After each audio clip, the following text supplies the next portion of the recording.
Signed the papers at 11:47 at night, sitting at my kitchen table in the dark, with only the light above the stove on. My lawyer had driven out to Oakville specifically for this. She brought her own notary. The pen scratched across the page, and that was it. 41 years of mortgage payments, of fixing the roof in 1998, of refinishing the hardwood floors myself over 2 weekends, when my knees still let me do that sort of thing. All of it locked up tight where my son-in-law couldn't touch it. He had no idea I'd figured it out. Let me go back to the beginning. My name is Gordon. Wait, no. My name is Alistair. Alistair Bryce. I'm 68 years old. I live in Oakville, Ontario, in the same house I bought with my late wife, Helen, in 1983. We paid $147,000 for it. The neighbors think it's worth somewhere around $1.4 million now. I don't think about that number much. It's a house. It's where Helen planted her garden. It's where our daughter Moira learned to ride her bike in the driveway and scraped both knees so badly she still has the scars. Helen died 22 months ago. Ovarian cancer. She was 64. We had no warning, or rather the warning came so late it was almost the same as no warning at all. 8 months from diagnosis to the end. I'm not going to describe those 8 months. Some things you keep. Moira was here for most of it. She drove in from Hamilton every weekend, sometimes twice a week. Her husband Trent came when he could, which was less often than you'd think given that they don't have children, and he works from home. But I didn't say anything about that. You don't keep score when your wife is dying. After the funeral, after the relatives went back to wherever they came from, and the casserole stopped arriving, and the sympathy card stopped, and the house got very, very quiet, I made myself a schedule. It's the only thing that kept me upright those first few months.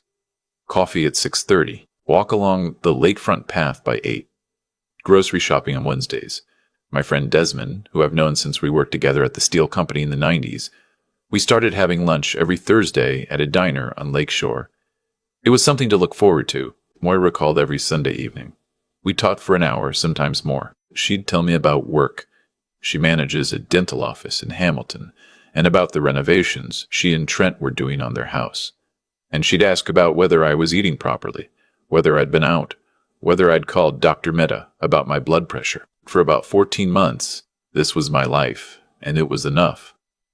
Then, last February, she called on a Tuesday. Her voice was strange, tight in a way I recognized. It's the same voice she had when she was a teenager and had to tell me something she'd been putting off. "Dad," she said, "Trent and I need to talk to you about something." My first thought was that they were separating. They'd had a rough patch a few years back. Nothing they told me directly, but you notice things the way people talk around each other on the phone, the silences. But it wasn't that. We're in trouble financially, Moira said. Real trouble. Trent had been contracting for a tech firm out of Mississauga for 3 years. The contract wasn't renewed in January, no warning. He'd been applying since then. But the market was bad, really bad, and nothing had come through. Meanwhile, Moira had taken a pay cut at the dental office when they lost 2 of their dentists to a corporate chain and the practice shrunk, and their variable mortgage rate had adjusted twice in the past year.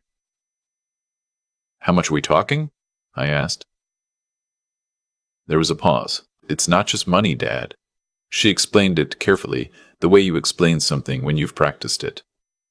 They couldn't keep the house in Hamilton, not with the mortgage payments and Trent out of work. They'd been thinking about options. And the thing was, I was alone in this big house, 4 bedrooms, only me, and I wasn't getting younger. And wouldn't it make sense if they moved in for a while?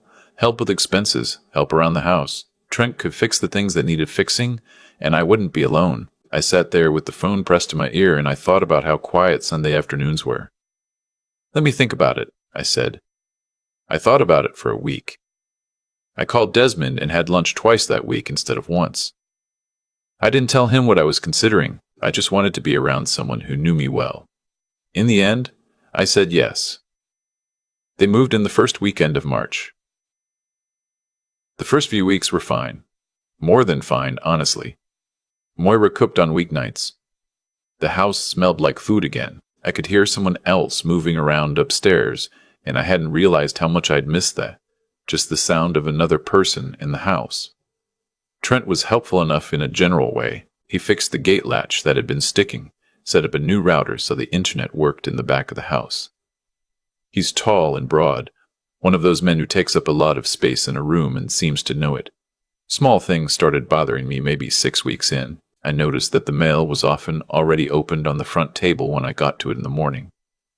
When I mentioned it, Trent said he'd been sorting it, making sure my bills were organized. I told him I'd been organizing my own mail for 50 years, and that was the end of that conversation, or so I thought.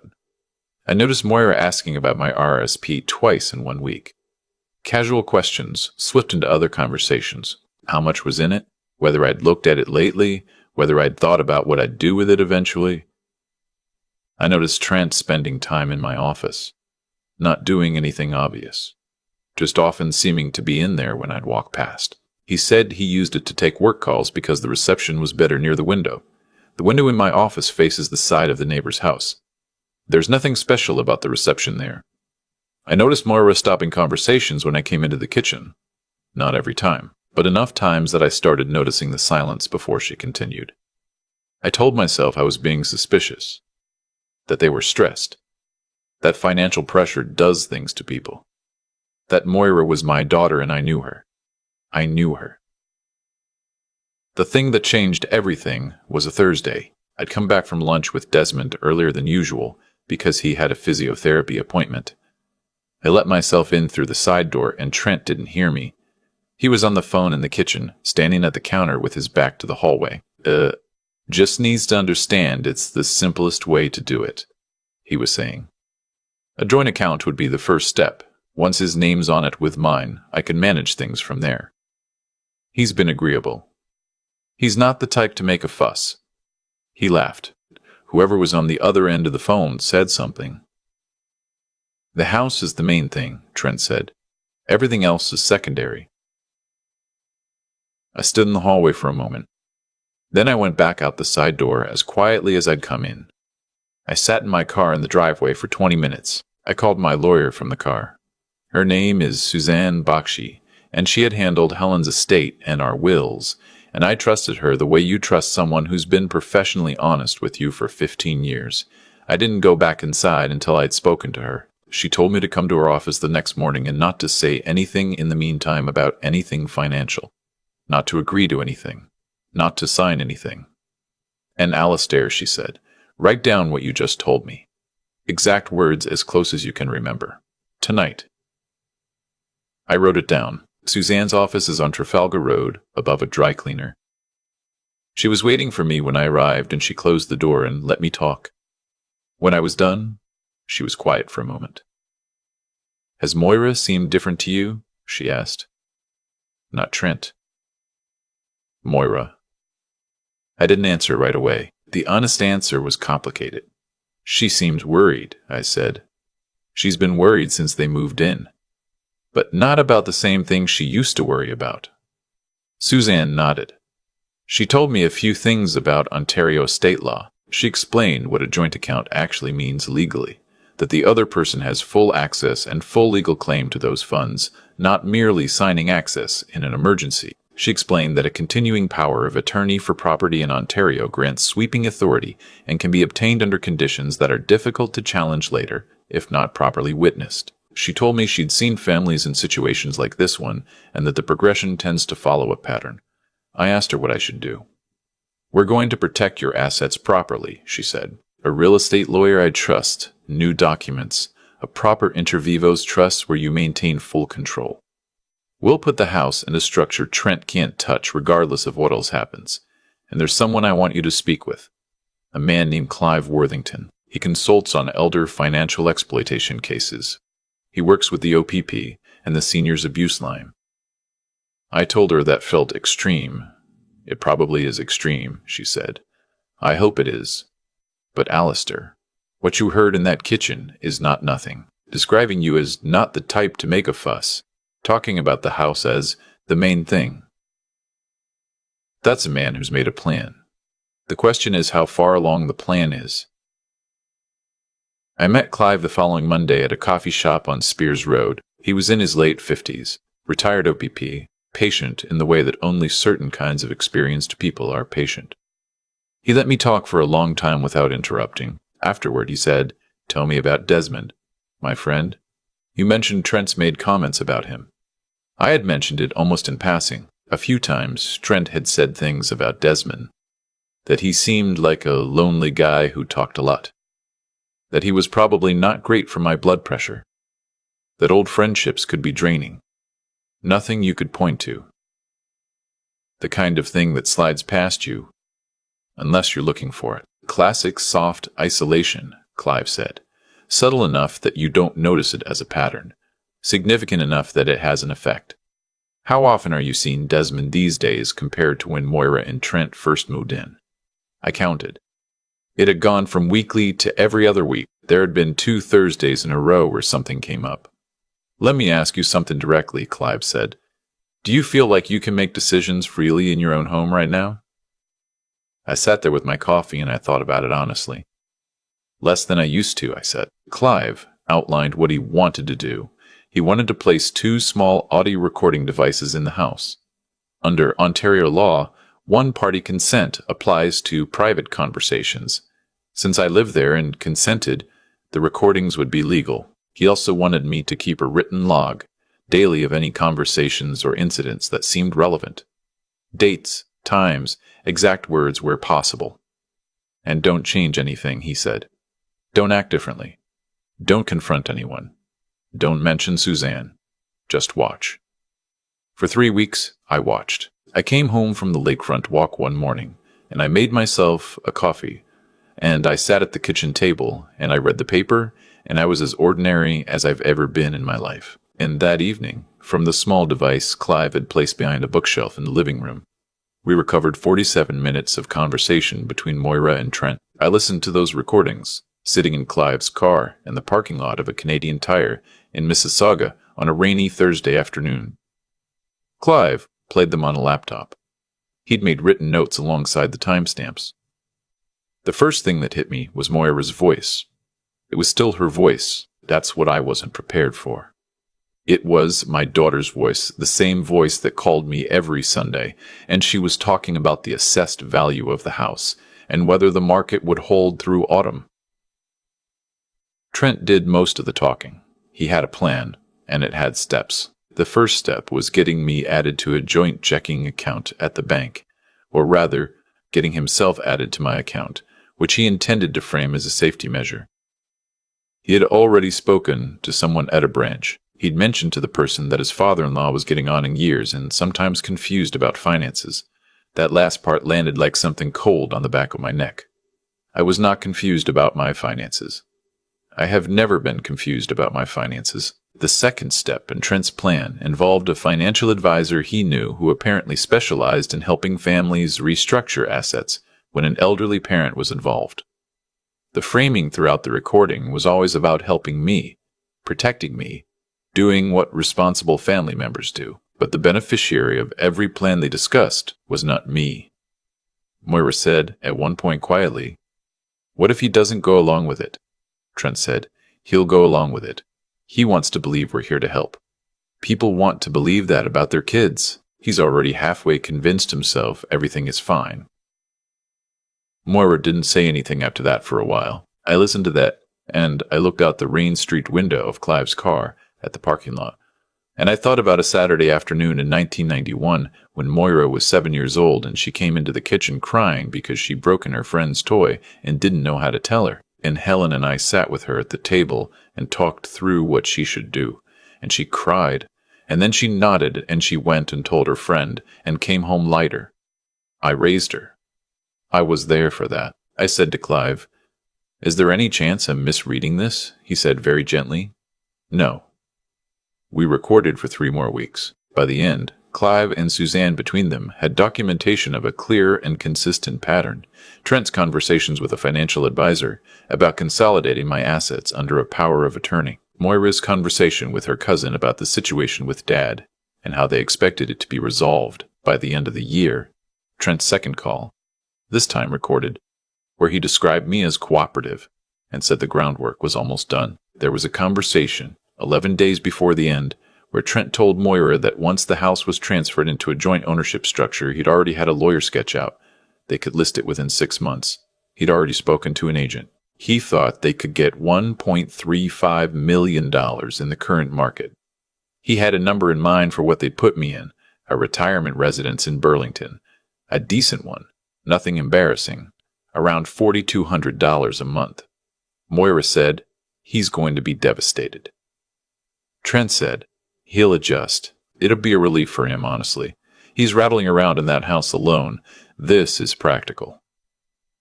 I don't know why that one hit hardest. Maybe because it was so certain. He'll adjust. Not a question, not a doubt.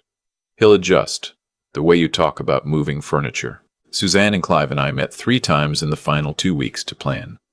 Suzanne had already had the house placed into a proper trust structure, a legal, ironclad instrument under Ontario law, where I am the sole trustee and Desmond, and a certified professional trustee are named as successors. It had been registered with the province. The house was no longer something that could be transferred without my explicit written consent, verified by a neutral third party. Then we set a date. I came home on a Friday afternoon and I told Moira and Trent I'd been having some trouble sleeping, that I'd been thinking about what they'd said, that maybe they were right, that I needed to think about the future more seriously. I said I'd like to sit down with Trent's financial contact, that I was ready to listen. Trent's expression when I said that, I've thought about it since. It was practiced. He nodded slowly, carefully, the way a person does when they don't want to look too pleased. Rescheduled a meeting for the following Wednesday afternoon. On Wednesday morning, before they were up, I drove to Suzanne's office and signed the final documents confirming the trust instrument and my full legal capacity. Suzanne notarized everything. She had a colleague present as a second witness. At 2 o'clock, Moira and Trent sat down at the dining room table across from me. Trent had brought a folder. He set it on the table the way people set down something they've been carrying for a long time. I had also invited people. Suzanne sat to my right. Constable Renee Afalabi from Halton Regional Police sat to my left. She handled financial crimes and elder abuse cases, and Clive had worked with her before. A representative from the senior safety line who Clive knew, a woman named Iris, sat near the window. Desmond, who is a retired Crown attorney and knows more about Ontario law than most people who practiced it, sat at the far end. Trent looked at each of them in turn. Then he looked at me. "What's going on?" he said. "I was hoping you could tell me," I said. We played 23 minutes of the recordings. Not all of them. Just the ones Suzanne and Clive had selected. The clearest, the most specific. The ones that left the least room for alternative interpretation. Moira started crying at the third recording. Not performative crying. She went very still and then her face did something, and she started crying quietly into her hands. I looked at her and I felt something I didn't expect, which was grief. Not anger. Grief. Like something had already ended and I was only now catching up to it. Trent tried several things. He said the conversations were out of context. He said he'd been stressed and talking out loud about options, not making actual plans. He said he was trying to protect me. Constable Afalabi listened to all of it without expression. When he stopped talking, she said, "Mr. Malov, Trent Gallagher, financial exploitation of a person 65 years or older is an offense under both the Criminal Code of Canada and the Ontario legislation governing elder abuse. Depending on how the Crown assesses the evidence, you may be looking at charges of fraud and breach of trust. I'd recommend you speak to a lawyer before saying anything further." Suzanne handed him and Moira each a formal notice. They had 2 weeks to vacate. All documents they had accessed or photographed from my office were to be inventoried and returned. The joint account Trent had been attempting to arrange had been flagged with the bank and frozen pending review. Moira looked up from the notice. She looked at me, not Trent. Just me. "Dad," she said. "I'm sorry. I didn't say anything." They were gone by the following Saturday. The criminal process in Ontario moves slowly. I was told that up front. Elder financial exploitation cases often do, particularly when no money has actually been transferred yet. After several months, Trent was charged under the criminal code with fraud with counseling a person to commit fraud in relation to the financial advisor conversations. His lawyer negotiated. The result was a conditional sentence, 3 years of probation, Restitution of my legal costs, which came to just over $12,000, and a mandatory program through the John Howard Society focused on financial accountability. No custody. Suzanne told me that was standard for a first offense where the scheme didn't succeed. The system acknowledges what almost happened, not what didn't. Moira was not charged. The recording showed someone who went along, who didn't stop it, but who also flinched at several key moments. Constable Afalabi explained the threshold for charges and where Moira fell relative to it. I understood. Legally. I'm still working out what I think about it in other ways. I have not spoken to Moira since they moved out. She sent a card in October. Handwritten. 3 pages. She didn't make excuses. She said she knew she'd failed me. She said she'd been somewhere dark and had let Trent make her smaller than she was. She said she didn't expect forgiveness, only wanted me to know that she saw clearly now what had happened and that she was ashamed. She's in therapy. She and Trent are separated. The card is in the kitchen drawer. I haven't thrown her away. My mornings are the same as before. 6:30 coffee. The walk along the lake. Desmond on Thursdays, reliably, no canceled weeks. I'm back at the library Wednesday mornings, shelving returns in the local history section, which I find more satisfying than I can reasonably explain.